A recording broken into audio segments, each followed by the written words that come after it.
All right, everybody, welcome back to the channel. I know some of y'all may be wondering, hey, Jett, where your normal fishing videos at on the water footage or whatever? Yeah, it's been a lot going on lately, and I hadn't been able to really get out like I want to fishing. Just a couple of days ago, had a little bit of a wintry weather that came through that kind of threw off my birthday weekend, where I had actually 3 days, including the day, which is the fourth day, but got off work a little too late to go. But I hadn't been able to get on to the water like I normally am. It's going to get better. Just got a lot of things going on right now, around the house, weather-wise and everything else. So got to get those things straightened out yet. But today I got a video. I don't know why I hadn't really done this already, but I got a pretty good video today where I'm going to be talking to you all about, what are the good things and the bad things about the outboard that I use. If you follow my channel, I use a Honda 2.3 outboard. I've had it now for about 3 or 4 years, I would say, and I use it a lot. But I've never did a review on it, so I kind of want to go over the engine, the motor, whatever, to y'all, and kind of, give y'all my takes on a lot of different things about the motor. Do I like it? Do I not like it? And so on. The one thing that I love about this outboard motor right here is the weight. It is a little bit lighter than some of the other outboards, similar in size or just a little bit different in size. This outboard right here, I think it comes in just right at maybe 29 pounds. So it's relatively, it's pretty light.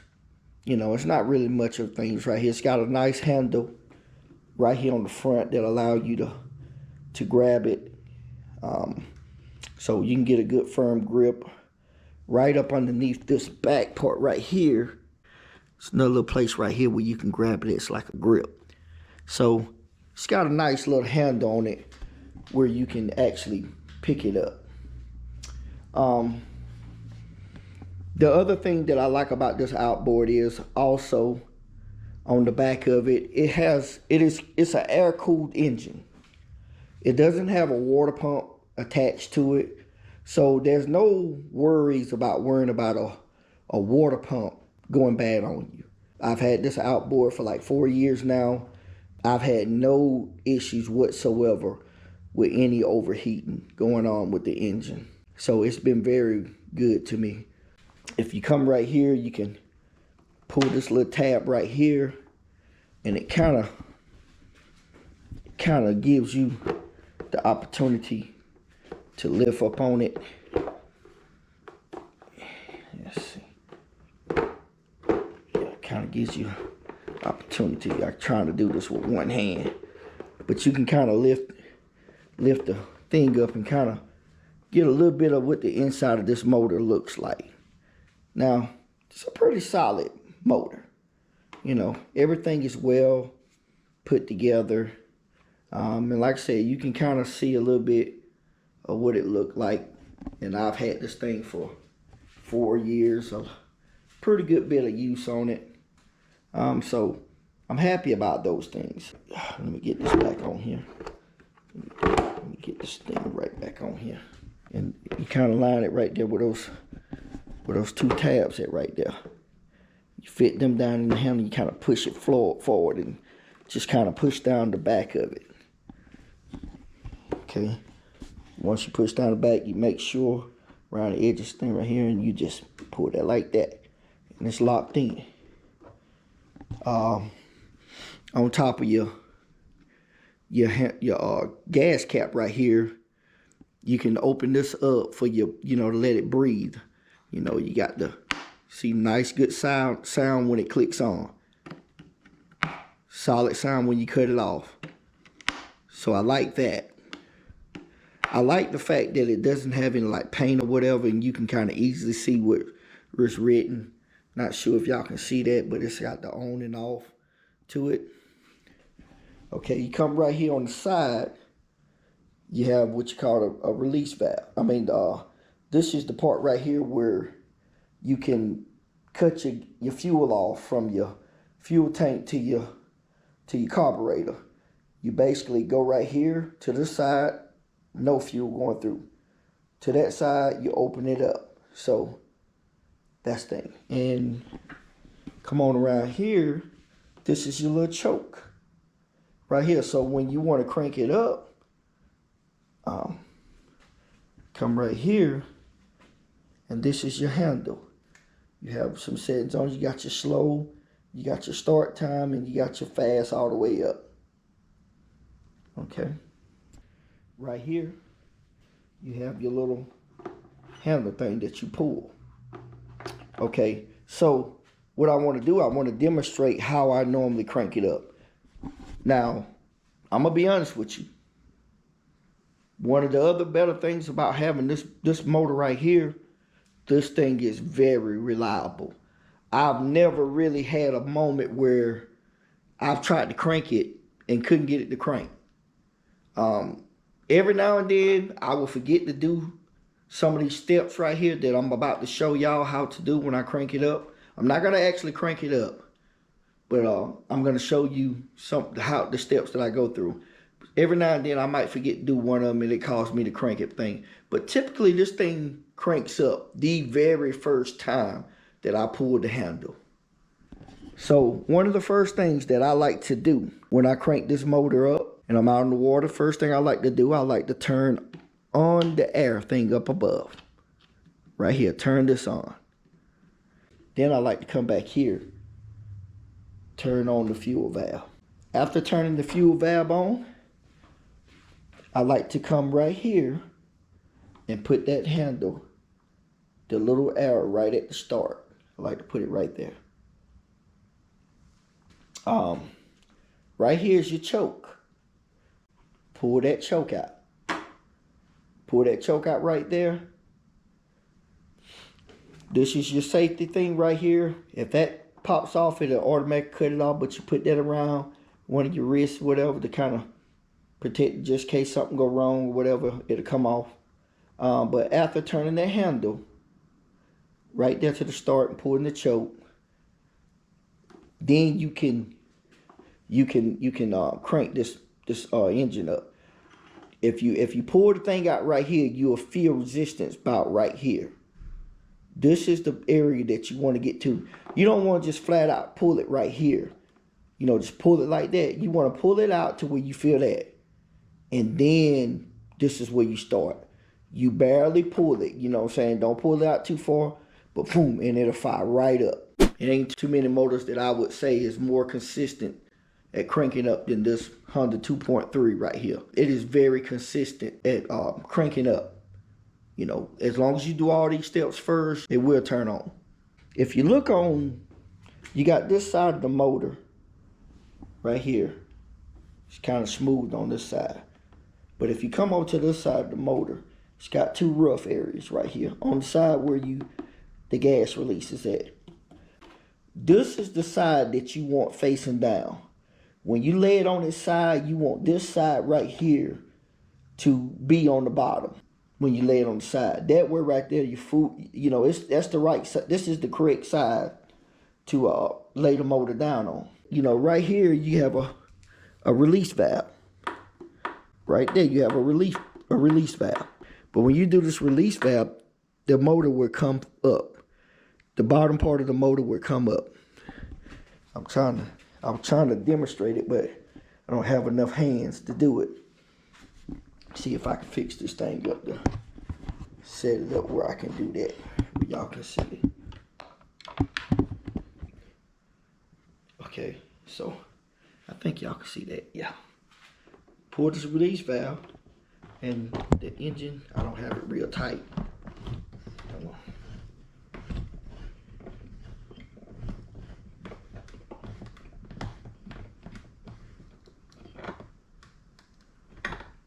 Okay, you pull up this release valve right here, and this is how you unlock the bottom of it. When you pull that up, you can grab the front or back, but the motor will come up. Now, typically you want to turn it to the side that it's supposed to lay on, and it'll lock. See how it locks? It won't go back down.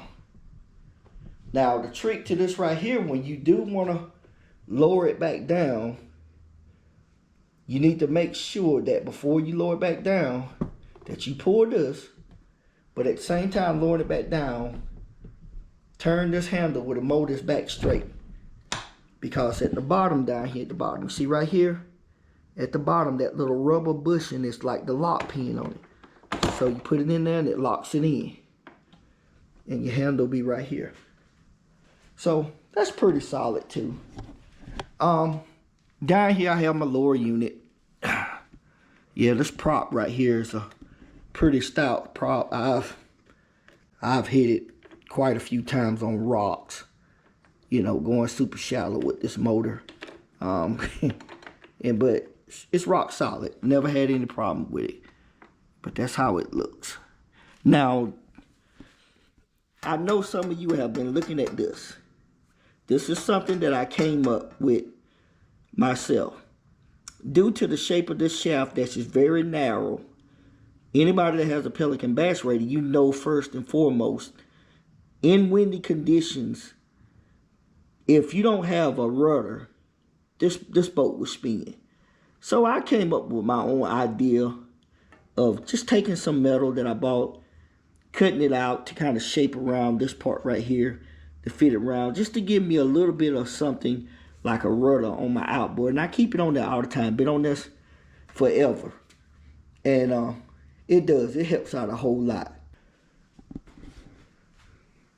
Oh yeah, so those are some of the things that I like about this outboard.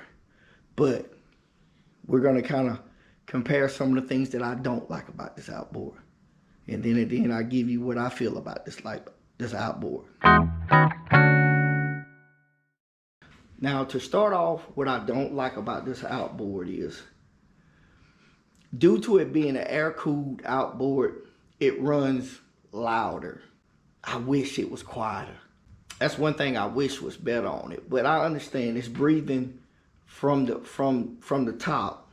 It's a different cooling system, so it picks up a little bit more noise, but it does run a little bit louder than a water pump cooled outboard. So just gonna let you know that. Okay. The other thing that I'm not really fond about, but you can easily adjust to it, is when you're cranking the outboard and you're in the boat cranking it. When you pull this lever right here, it's not wise to pull up. You see how my angle is? I'm pulling up. When you're cranking it like this, you know, you're pulling it like that. It's not wise to do that, because when you do it at that angle, this cover right here will pop off, and it won't crank because it just like it's the wrong angle. So I don't really care too much about that, but it's an easy adjustment to it. This outboard, what you have to do is you have to, when you pull it, you can't come up at an angle. You have to come straight out, you know. And if you're sitting up in the seat, you may have to bend down just a little bit just to get that nice level pull straight out. When you do it that way, it's like butter. It cranks right up. You don't have to worry about this thing coming loose. It won't pop all the way off, but it'll pop off to the point where you're like, man, why this thing falling off like this? Or whatever. But that's one thing I don't like about it. I wish it was a little bit more secure, but at the same time, it's a very easy adjustment to prevent that from happening. And once you do it for a while, you just know better. So that's one thing I'm not truly that fond of. But hey, it is what it is. Okay, the one other thing that probably drives me is worse than the pointing out this is when you're attempting to crank it. You turn your throttle up to start. Now, when you pull the lever to crank this up, this, you would think it would be at an idle stage. It's really not. It's kind of like, almost like you got the handle turned a little bit, the throttle on just a little bit. because when you pull it in the start position, your motor will start to move the boat. Not super fast, but it'll start to move it. So it's not gonna crank up and just sit there. The best thing I know to do is just when I crank it up, have it at the right angle where it pull out. Once it crank up, I push the choke in and turn it down to the slow. And then it kind of idles a little bit. But yeah, I'm not real fun about that right there. Okay, the other thing that I'm not really fun about when it comes down to this outboard is just doing routine maintenance. Now, it's not super hard or anything else, but I just wish it was just a little bit better. It's just like right here. I don't know if y'all can see it, but right in there you have where your oil and stuff indicator. You know, it has to be kind of full right here. But right below it, right here, is your oil plug. Well, if you see where that oil plug is at, it's right here with this handle at. And when you take that plug out and you're trying to drain the outboard, that oil just gets all on the handle. It just gets on stuff. And I wish it was in a little bit better area, whatever, where you can just fall straight out. And then it has a tendency to sometimes go down inside this casing right here. So that part right there can be a little bit of a headache. But all in all, this outboard right here is one of the best outboards I ever had. It is truly reliable. I never worry about being stuck out on the water. It is rock solid. It's been on the water plenty of times. I got some things about it that I don't like. You know, just like with any other outboard, I wish it had a handle that you can flip it and put the boat in reverse, but you gotta spin the head around to get it to go reverse. But you know, hey, it's okay. It's okay. I can deal with some of those things right there. But all in all, this is a rock solid outboard. It's definitely not one of the cheaper ones that you're gonna buy. You can find some that are in the $700-800 range, maybe a little bit lower. They're still kind of like name brand. I think I got this outboard right here 4 years ago on a sale. I bought it from Online Outboards. This motor is around $900 to right above $1,000. And yeah, that's steep. That's a lot of money for outboard. But when I tell you, when you fish with these outboards, that trolling motor, these trolling motors right here, this is a 55-pound thrust, and I really don't use that much, but I got it just in case.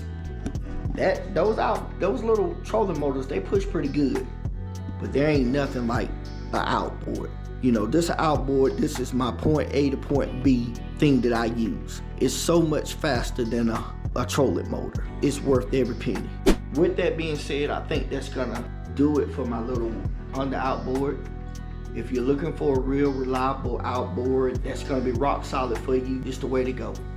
You know, there's other outboards out there that are also good, but this one right here is rock solid. I wouldn't have it other way. I love this Honda outboard. It is my baby.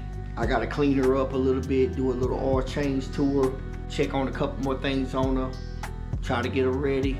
But I'm gonna try my best for next week's video to be an on the water video, because I love going out there fishing. It's so much easier to do those type of videos when I'm on the water fishing than to be in here explaining all this other stuff. And you know, I'm not the swiftest talker, so I kind of mess up a lot.